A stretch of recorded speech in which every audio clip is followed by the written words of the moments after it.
Story 1. My fiancé, 30-year-old male, and I, 28-year-old female, recently made the decision to massively reduce the size of our wedding guest list in light of COVID-19. We aren't getting married until next summer, but we can't be sure how things will be by then. And we didn't see the sense in investing money into a big wedding that might not happen.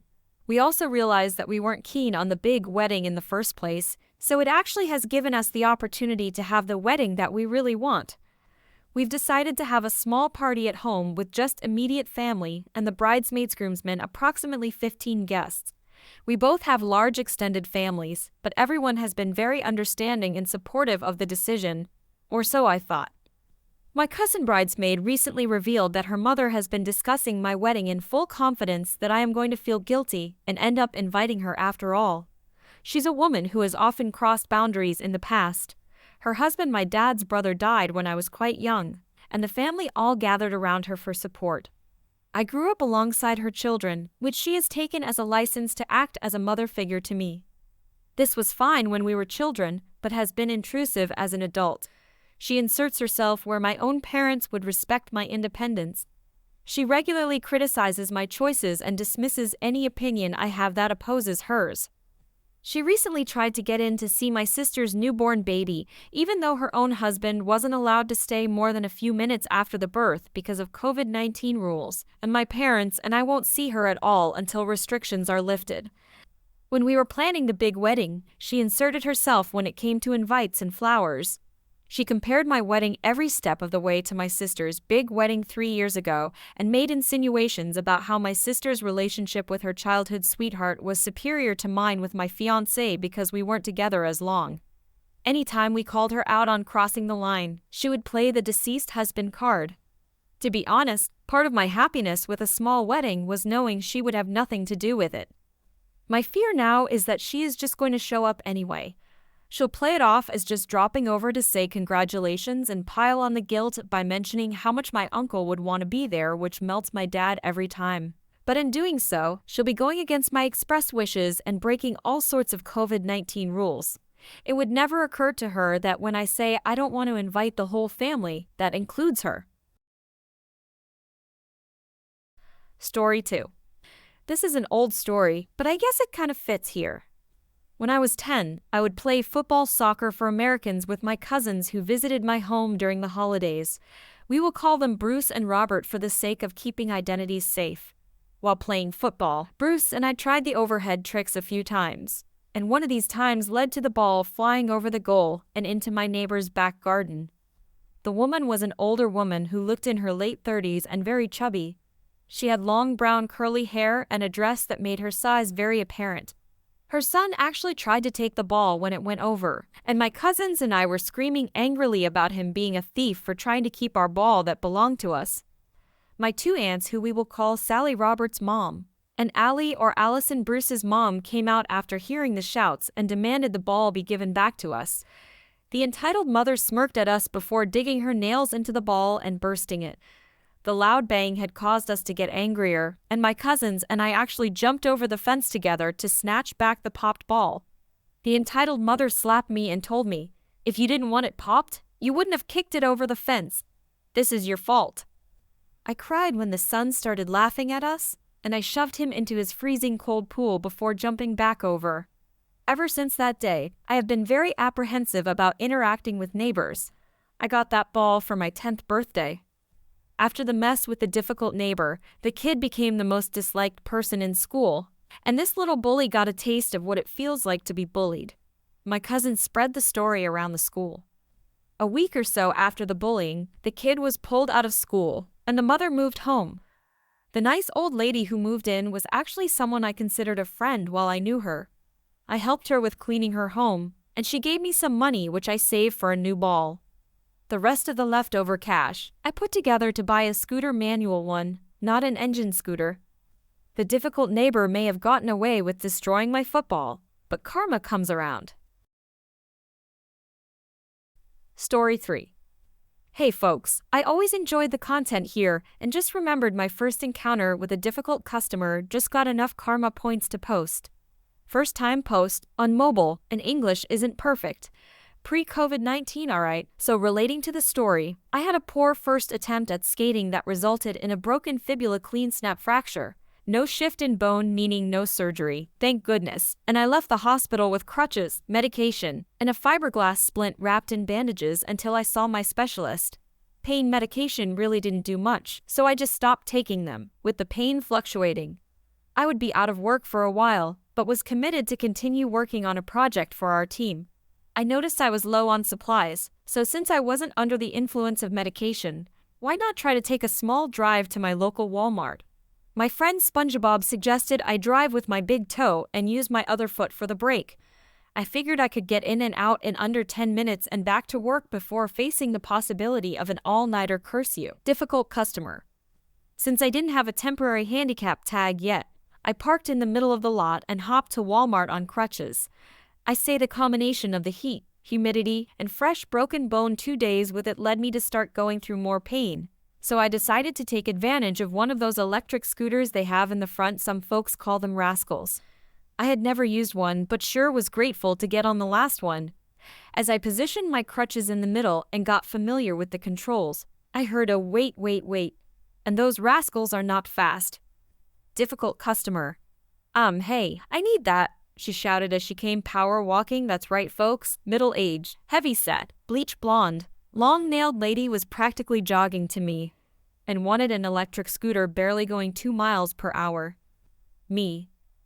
Sorry, but No, you don't. I've been waiting for one, and you're just gonna have to stop being lazy and get off the darn thing. Ma'am, I have crutches with me because I have a broken ankle, and I can't carry stuff I need while trying to carry myself on crutches. Excuse me. But it's not ma'am, it's miss, and please, it doesn't look like it's broken. Where's your cast? You think you can just lie to people? Oh boy, I am in my mid-20s, but since I'm sitting down, I guess this difficult person really wants to berate me like a child. Me. Miss, I have a temporary cast until I see a specialist. I can't shop without some support, and I don't know what else to tell you. Difficult customer. How about here you are, miss? I'm so sorry for that. Please take it. You can start with that because I work all day for you to not be wasting my time. I was about to snap back with every harsh word I knew until I saw a child running towards us with a little basket.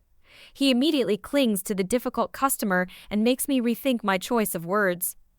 Kid. Mommy, you ran too fast. I got scared. Difficult customer.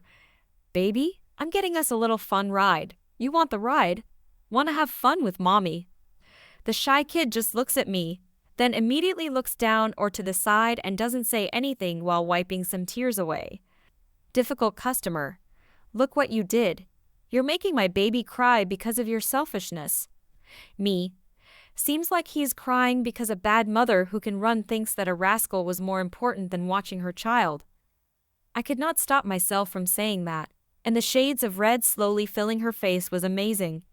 It was as if she saw me hold her child upside down and cursed her family for generations. Difficult customer. What the heck do you know about being a parent? You don't know how great I am. You're the one being a lazy witch. You don't know how to respect your elders. You're clearly faking it, so get off the darn thing. You wasted enough of my baby's time. Move now, get up. Unfortunately, I'm not one to instigate things, usually just stay quiet due to years of retail service conditioning my mind. However, I have never had a broken leg before, and the ibuprofen was wearing off. Before the difficult customer could keep shrieking, the Walmart manager and loss prevention guy came into the story. Walmart manager. Excuse me, but we heard that there was an issue. Can someone please explain what is going on? Difficult customer jumps the gun. He took my rascal. He ran and pushed me away when I had my hand on it, and then cursed at my son for trying to help me up. He is trying to get away from me. Walmart manager. Well, ma'am, I would be more than happy to look at our security camera footage, but the man has crutches and a heavily bandaged leg and foot. How could he push you away or even rush at you? Difficult customer. He's faking it. He said it himself when he was cursing at me. My friend is a nurse, and she told me how a cast looks, and that is not a cast. I'm just sitting back, shocked by the sheer absurdity she is saying, but I am growing more in pain and have had enough. Me. Alright, how about we look at the cameras and take up more of our time? Oregon, I can show you pictures and video of my swollen ankle before I had it wrapped at the emergency room, which is time-stamped for 2 days ago on my phone. I didn't let the option hang and just passed my phone over to the Walmart manager, and he confirmed the bad swelling. Walmart manager, ma'am, I don't think he could make that much swelling. Difficult customer, let me see those. I immediately reached back for my phone. There is no way I'm trusting you with my things. He assures it's real. My splint and crutches are real. You are wasting your darn time. The difficult customer just continues to raise her voice and paint a rainbow of language while her son is still looking down or to the side. Walmart manager. Okay, that's enough. You need to leave. You're causing a disturbance, and we've had enough of your vulgarity. Please leave, or we will escort you out right now. The difficult customer glares at me, possibly weighing her chances of evading prison, but then surprisingly grabs her son and curses us to heck. I'll see you in the VIP section. The Walmart manager apologizes for the fiasco, offers to take my things to my car after I'm done, but I assure him I should be fine and proceed to finally start shopping. As I'm slowly riding around, I notice a different lady repeatedly getting on and off a rascal, chilling by it, and pretty much glued to her phone and taking selfies while I'm in the same aisle. Later on, I see a young guy on a rascal with his son, I assume, playing with the handles. I can't judge someone without a visible condition for using one of those electric scooters. But still, shame on you if you don't actually need it and just want it for whatever darn stupid reason. Story 4. This story was told to me by my grandma about her entitled friend. Cast. Grandma. Entitled mother, Karen. Okay, so a little bit of a backstory. My grandma is a seamstress. She loves doing it and makes some awesome quilts and toys for her grandkids. She got this call from a friend, and here's how it went. Karen. Oh, I saw your Facebook post of those masks you made for your kids. And I was wondering if you could make 100 custom masks for my angel's birthday coming soon. Grandma. Oh well, what's the custom order? Karen. Just my child's mouth. Make it colored, please, and I need it this Friday. Grandma. Oh, I'm sorry, Karen. I can't do that unless you have the fabric of the face with the correct measurements. That'd cost at least X dollars and will take at least a month. Karen. Yeah, so I was just thinking you could do this for me as your friend and make it fast. Grandma. I'm really sorry, I just can't make what you need. Karen. How dare you? My baby had a genius idea, and it needs to be fulfilled. Grandma. Please don't yell at me. Karen. I don't care. You need to make the masks. Oregon, I will no longer be your friend. Grandma, you're lost. Asterisk hangs up asterisk. Karen proceeds to spam my grandma's phone, saying she ruined her baby's big day, and even a call from her kid asking why grandma hates her so much. My grandma is the nicest person in the world, and it wrecked her to hear that from a kid. She eventually got fed up and blocked her. Story 5. My daughter was up super early one morning and wanted to get a snack before I had to drive her to school. So I decide we'll walk to the little convenience store a few blocks away, pick up some donuts, and then I take her to school. Now this convenience store is not on a corner. It's in the middle of a block, and most of the north side of that block and the next block over is under construction, so there are signs and detours. Because of this, the city built a special crosswalk. It's an actual painted crosswalk, and they have set signs about yield to pedestrians. So my daughter and I buy our donuts. We start heading home. We get to the new crosswalk, look both ways, and go. Then a woman squeals out of the store parking lot and nearly hits us. Of course, I'm yelling at the woman, pointing at signs, calling out her recklessness. Her excuse: my kid is going to be late to school. Now this was at about 6:45 am. I ask what school. Same school as my daughter, which I know because of COVID-19 doesn't even allow parents to drop their kids off until 7:15. The school is very close and can be seen from the store. So of course, we argue when I call her out on that. To point out, you're going to be parked for half an hour. It was a mess, and we're in the middle of the street yelling at each other for a good 10 minutes. In the end, both our kids got to school on time.